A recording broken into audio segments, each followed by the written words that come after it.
오늘 말씀은 예수님께서 시험 받으신 내용입니다. 아니, 예수님도 시험을 받으시나 예수님도 시험을 받으십니다. 왜 그런가요? 예수님도 우리와 같은 사람이시기 때문에 시험을 받으셨습니다. 히브리서 4장에 이렇게 말씀합니다. 예수님도 모든 일에 우리와 똑같이 시험을 받으셨다. 그렇지만 죄는 없으셨다 그랬어요. 예수님이라고 우리보다 조금 덜 받으셨냐? 그렇지 않다는 거예요. 모든 일에 우리와 똑같이 시험을 받으셨지만 죄는 없다. 죄가 없다는 건 무슨 의미예요? 그 시험 때문에 죄짓지 않았다는 거죠. 시험에 들지 않았다는 겁니다. 우리와 같은 시험을 받았지만 시험을 이기셨다는 거죠. 자, 사탄이 예수님을 시험했는데 그 시험한 때가 언제인가요? 우리가 지난 주일 말씀 예수님께서 세례 요한에게 세례를 받으셨다 그랬어요. 세례를 받고 물 밖으로 나오실 때 굉장한 일이 있었죠. 하늘에서 하늘이 열리고 성령이 비둘기같이 내려오고 그 다음에 하나님의 음성이 들렸는데 그 음성이 너는 내 아들이다. 내가 너를 기뻐하노라. 굉장히 영광스러운 장면이죠. 성령께서 예수님과 함께 하셨습니다. 성령 충만하신 거죠. 그래서 누가복음 4장 1절은 이렇게 기록해요. 예수께서 성령의 충만함을 입어 요단강에서 돌아오사 광야에서 40일 동안 성령에게 이끌리시며 마귀에게 시험을 받았다. 예수님이 언제 시험을 받았는가? 성령 충만할 때 받았다. 우리가 성령 충만하면 시험이 없는 건가요? 그렇지 않아요. 성령 충만하다는 것은 시험이 없다는 것이 아니라 내게 오는 시험을 성령의 능력으로 이길 수 있다는 것이지 성령 충만해도 시험은 있습니다. 또 이 시점은 언제인가? 지난주일도 말씀드린 것처럼 이제 예수님께서 본격적인 사역을 시작하실 때예요. 세례 요한에게 세례를 받으시고 성령 충만해서 내가 이제는 이 땅에 온 그 사명, 그 사역의 길을 가야 되겠다. 십자가를 향해서 첫 발을 당당하게 내디디실 그때에 마귀가 시험을 한 겁니다. 우리도 그럴 수 있어요. 이제부터 좀 열심히 좀 신앙생활 해봐야 되겠다. 기도생활 좀 열심히 해야 되겠다. 교회도 좀 안 빠져야지. 이렇게 마음을 먹으면 이상하게 일들이 더 많이 생기고 핑계거리도 생기고 더 많이 방해가 있는 것 아마 여러분도 경험해 보셨을 겁니다. 뭔가 하려고 할 때, 잘 해보려고 할 때 방해는 더 있는 법이에요. 얼마 전에 월드컵이 있었습니다.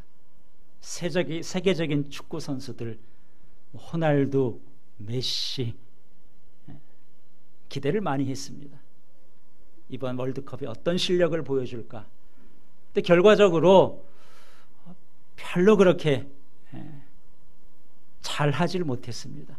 왜 그랬을까? 여러 가지 이유가 있겠지만 가장 큰 이유라면은 이처럼 잘하는 선수들은 집중적으로 상대방이 공격을 합니다.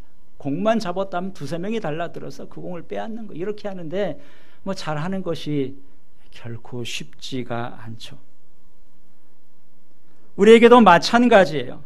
잘 해보려고 할 때 시험이 있습니다. 반대로 우리가 뭔가 해보려는 의지도 없고 성령 충만하지도 않다면 시험이 없을 수 있어요.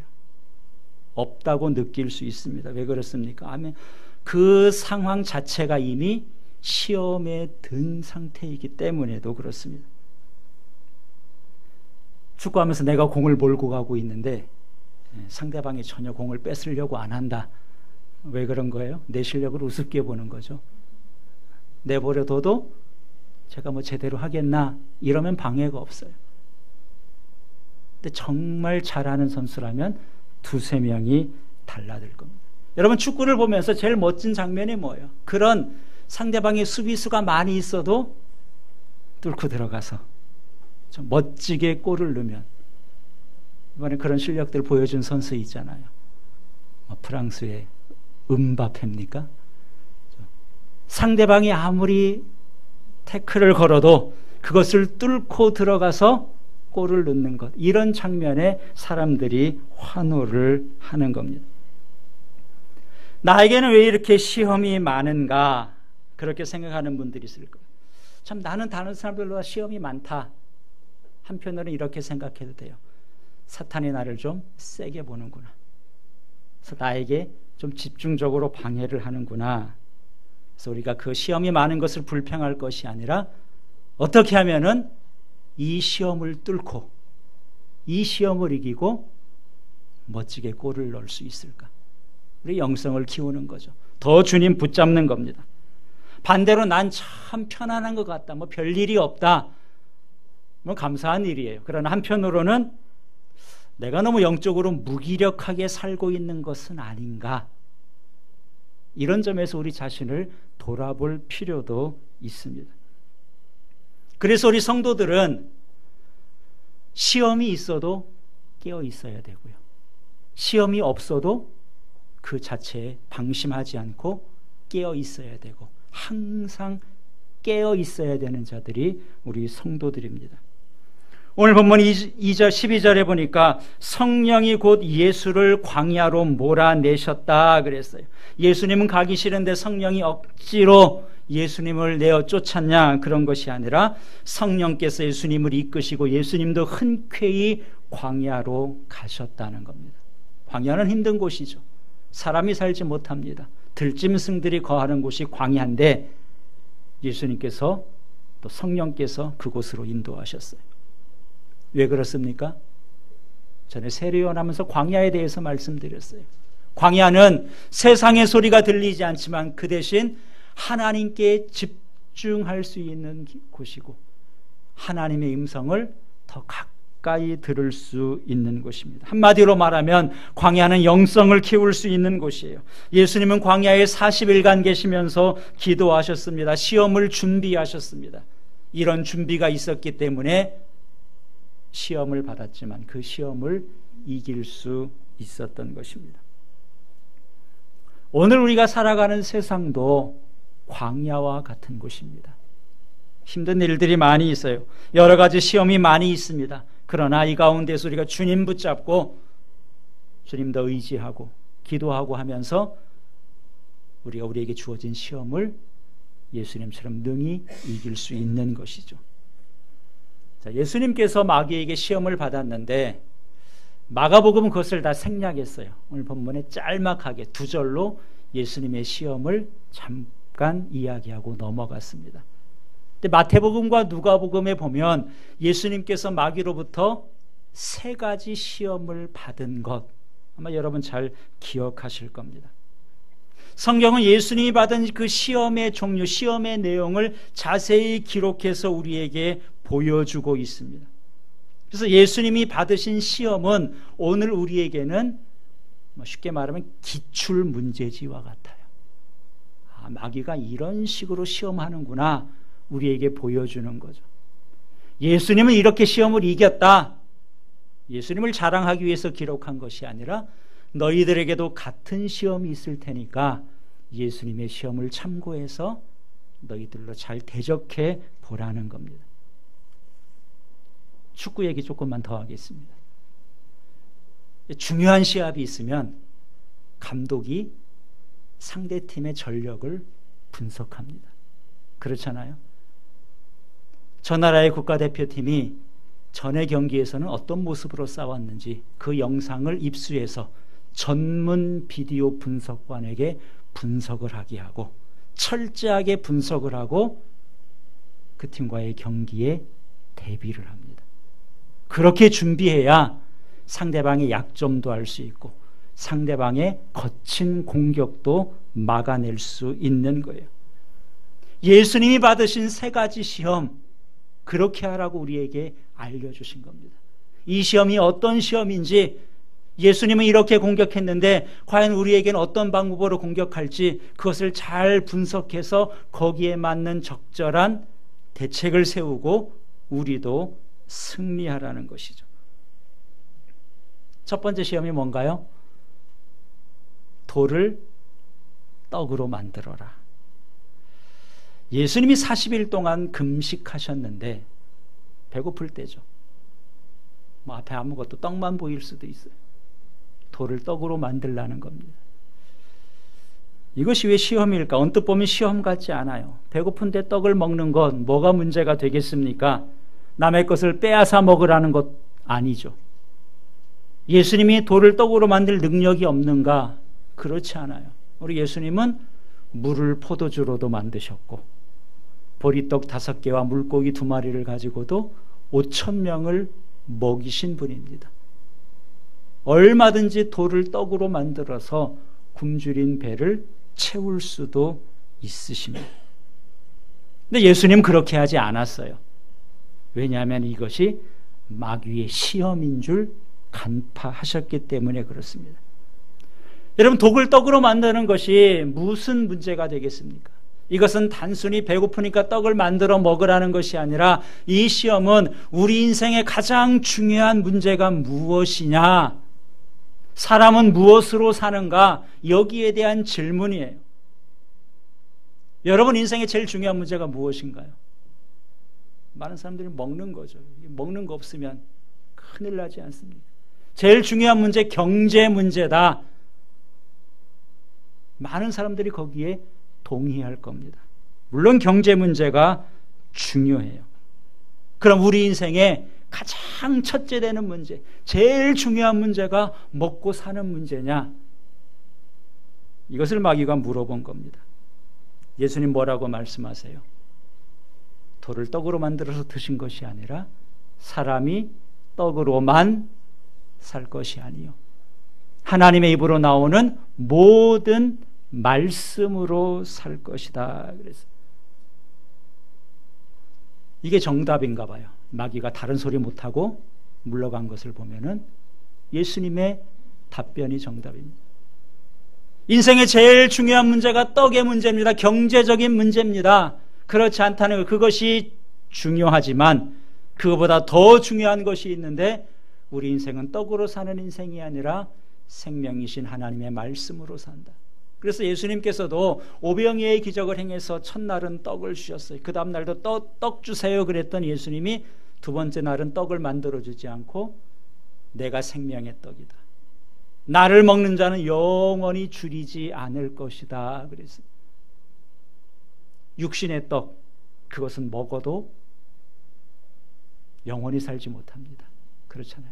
이 땅에서는 물론 중요하지만 정말 중요한 것은 육신의 떡이 아니라 생명의 떡이신 예수 그리스도, 그분의 말씀, 그분의 말씀을 통해서 우리가 영생을 얻고 그분의 말씀대로 모든 말씀을 순종하며 하나님의 뜻대로 사는 것, 그것이 우리 인생의 가장 중요한 목적이라는 거죠. 그래서 소요리 문답 첫 번째 질문이 인생의 제일 되는 목적이 무엇인가? 답이 무엇이? 하나님을 영화롭게 하고 영원토록 그분을 즐거워하는 것입니다. 우리 인생의 목적은 떡에 있지 않다는 것. 우리 주변의 대부분의 사람들이 그렇게 산다 할지라도 우리가 떡을 무시하고 살 수는 없지만, 그러나 우리 삶의 가장 중요한 것은 떡의 문제가 아니라는 것. 지금도 마귀가 이 문제를 가지고 우리를 시험할 겁니다. 그렇다면 우리도 예수님께서 보여주신 그 답을 따라서 단호하게 대답할 수 있어야 되는 것이죠. 마귀의 두 번째 시험이 있습니다. 성전 꼭대기 높은 데 올라가서 뛰어내려라 그랬어요. 뛰어내리면 큰일 나죠. 그렇죠? 뛰어내리면 죽습니다. 그런데 너는 천사들이 받아줄 것 아니냐. 뛰어내려서 발이 돌에 부딪히기 전에 극적으로 천사들이 받아줄 것 아니냐. 무엇을 묻는 시험입니까? 명예입니다. 떡의 문제가 해결되면 사람들은 그 다음에 다른 사람들로부터 인정받는 것, 명예로운 것을 찾게 되어 있습니다. 대부분의 사람들은, 모든 사람들이 나를 드러내고 싶은 욕구, 인정받고 싶은 욕구, 잘 보이고 싶은 욕구, 모든 사람들이 가지고 있다고 봐야죠. 사람들이 자동차를 살 때도 승차감보다 하차감을 더 중요시한다. 그런 말 들어보셨어요? 하차감이 뭔지 아십니까? 차 문을 탁 열고 내릴 때 다른 사람이 저 사람 좋은 차 탔네. 그렇게 좋게 봐주는 것. 그것을 하차감이라고 그러더라고요. 내가 승차감, 내가 편안하게 타는 것보다 다른 사람에게 어떻게 보여지느냐, 다른 사람들에게 좋게 평가받고 싶은 것, 누구나 그런 마음들을 가지고 있습니다. 심지어 영적인 일에도 이런 욕구가 있어요. 예수님 당시의 바리새인들을 보면은 바리새인들이 하나님 앞에, 사람들 앞에 자기를 드러내고 싶어 하는데 나는 다른 사람들보다 더 기도 많이 합니다. 나는 금식도 하는 사람입니다. 나는 구제도 이렇게 하고 있습니다. 꼭 드러내지 않아도 될 것, 하나님 앞에서 하면 되는 이 신앙생활조차도 사람들에게 보이려고 했던 것을 볼 수 있어요. 오늘 우리에게는 이런 점이 없나? 우리도 그럴 수 있습니다. 사회생활도 그렇고 신앙생활도 다른 사람들에게 잘 보이고 싶은 이런 욕구가 우리에게 있어요. 마귀의 두 번째 시험, 바로 이 점을 노린 겁니다. 성전 꼭대기에서 뛰어내릴 때 천사가 극적으로 받아주면 뭐하는 사람들이 박수갈채를 보내겠죠. 하루아침에 예수님이 스타가 될 수 있습니다. 예수님 어떻게 답하십니까? 단호하게 거절하죠. 주 너의 하나님을 시험하지 말라 그랬어요. 예수님이 그런 능력이 없으신가? 천사를 동원할 수 없는가? 충분히 할 수 있어요. 그러나 예수님은 예수님의 능력을 자기를 드러내는 일에 쓰지 않았습니다. 약한 사람을 고쳐주고 배고픈 사람을 먹여주고 이런 일에는 하나님의 능력을 쓰셨지만 자신을 드러내는 일에는 하나님의 능력을 쓰지 않았습니다. 설령 뛰어내려서 박수갈채를 받은들 그것이 별 의미가 없다는 것을 아셨던 것이죠. 그런데 이 마귀의 시험, 첫 번째 시험과 두 번째 시험을 보면은 각각 그 앞에 단서가 있습니다. 마귀가 이렇게 말해요. 네가 만일 하나님의 아들이어든 그래요. 하나님의 아들이냐? 맞아? 그러면 돌을 떡으로 만들어봐. 두 번째 시험. 네가 만일 하나님의 아들이면 한번 높은 데서 뛰어내려봐. 그럼 괜찮겠지. 하나님의 아들이 맞는가? 하나님의 아들이라는 것을 특별한 기적을 행하고 능력을 행사하는 것으로 증명해 보라는 겁니다. 앞서 예수님께서 세례받고 나오셨을 때 하늘에서 음성이 들렸다 그랬죠. 그 음성의 내용이 너는 내 사랑하는 아들이다. 하나님이 그러셨어요. 충분하죠. 그것으로 충분한데 굳이 마귀 앞에서 세상 사람 다 내가 하나님의 아들이라는 것을 그런 식으로 예수님이 증명해 보이셔야 되는 건가요? 우리는 어떻습니까? 우리도 하나님의 자녀들이에요. 그렇죠? 예수님 믿는 하나님의 자녀들인데 여러분은 여러분이 하나님의 자녀라는 것을 무엇으로 증명해 보일 수 있겠습니까? 뭘로 증명해 보이겠어요? 우리가 교회에서 증을 만들어 드리는 것도 아니에요. 그렇죠? 여러분 증이 없습니다. 내가 하나님의 아들이라는 것을 뭘로 증명할 수 있을까? 내가 큰 부자가 되면 그것을 가지고 주변 사람들이 저 사람 정말 하나님 믿는 사람인 하나님의 아들이네 그렇게 인정해 줄까요? 내가 실력을 행사하고 아주 강한 모습을 보인다면 사람들이 인정하겠습니까? 내 삶에 기적이 나타나고 원수들이 내 앞에서 형편없이 넘어진다면 그런 일들이 일어나면 사람들이 나를 정말 저 사람은 하나님의 사람이구나 이것을 인정해 주겠어요? 예수님이 십자가에 달리셨습니다. 십자가에 달려 계실 때 그 곁을 지나가는 사람들이 예수님을 향해서 이렇게 말했어요. 네가 만일 하나님의 아들이면 지금 거기에서 내려와서 너를 구원해봐라 그랬어요. 말 되지 않습니까? 예수님이 세상 사람들을 구원한다고? 아니 정말 네가 하나님의 아들이면 세상 사람들을 구원하기 이전에 너 자신부터 한번 구원해봐. 십자가에서 내려와봐.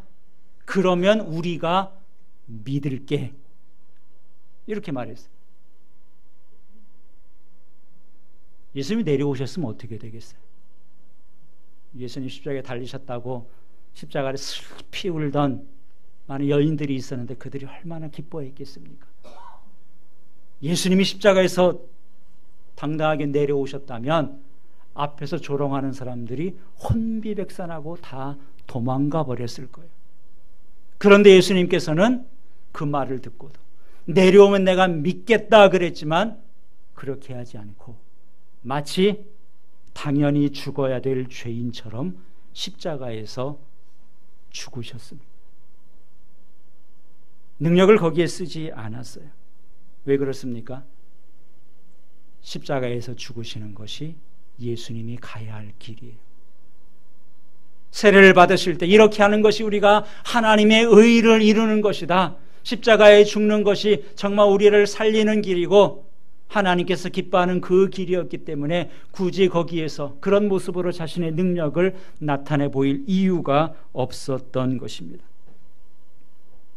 예수님 십자가에서 내려오는 것으로 하나님의 아들이라는 것을 증명하지 않았어요. 그런데 아주 놀라운 일이 있었습니다.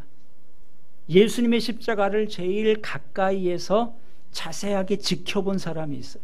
누구냐면 그 사형을 집행한 로마군의 책임자입니다. 로마군의 백부장이죠. 예수님의 사형을 직접 집행한 실무 책임자예요.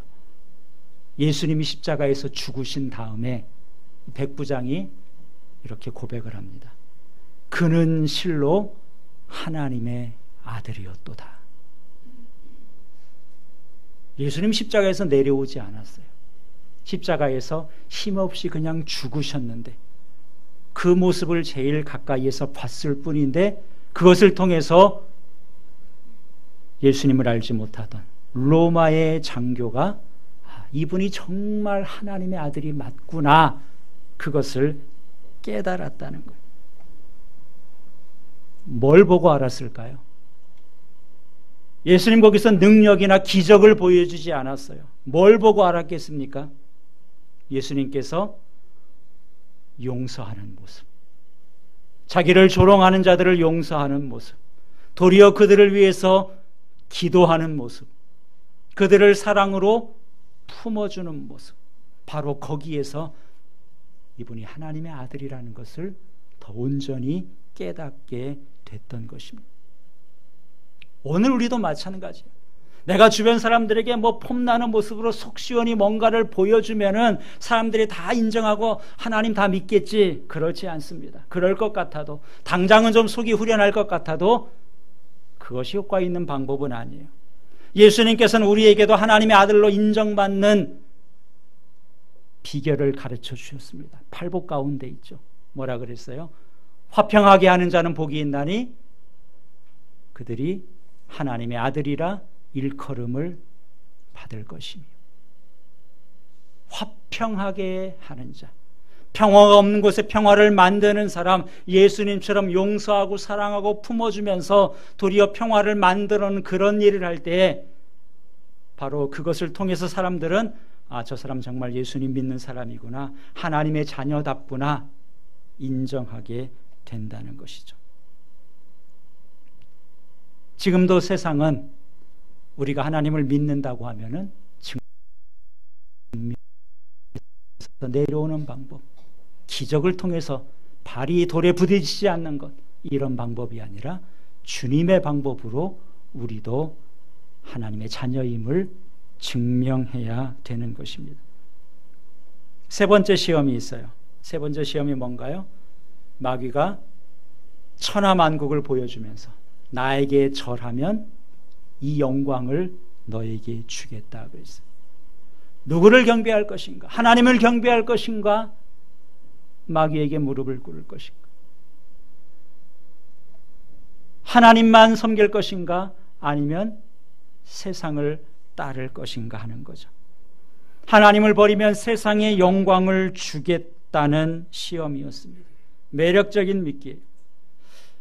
과연 마귀가 세상의 영광을 우리에게 줄 수 있을까? 이 말은 어느 정도는 사실입니다.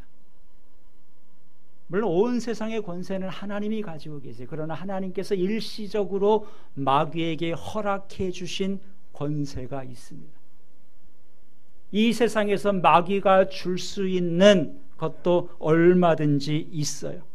마귀가 나한테 경배하면, 다른 말로 하면 영혼을 나에게 팔라는 거죠. 나에게 경배하면 내가 세상의 좋은 것들 너에게 줄 수 있어 하는 거예요. 물론 사탄이 우리에게 줄 수 있다고 해도 그 말을 다 믿을 수는 없습니다. 사탄의 특기가 뭐냐면 거짓말이에요. 그는 원래 거짓말장이라 그랬어요. 아담과 하와를 유혹할 때도 네가 이 선악과만 따먹으면 눈이 밝아지고 하나님처럼 된다 그랬는데 그렇게 됐나요? 그렇게 되지 않았어요. 마귀는 거짓말을 잘합니다.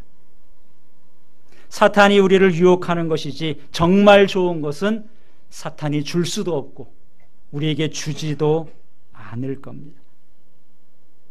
자, 이 세 번째 시험에 예수님께서 뭐라고 반응하십니까? 아주 이런지하의 것이라. 고민도 전혀 하지 않고 그냥 사탄아 물러가라 그래요. 오직 하나님만 경배하라고 했다. 하나님의 말씀으로 대적을 했습니다. 고민할 문제가 아니에요. 사탄아 물러가라 기록되었으되 주 너희 하나님께 경배하고 다만 그를 섬기라 하였느니라. 오늘 우리도 하나님께 경배하고 하나님을 섬깁니다. 왜 우리가 하나님을 섬기나요? 정말 좋은 것은 하나님께서 주시기 때문에.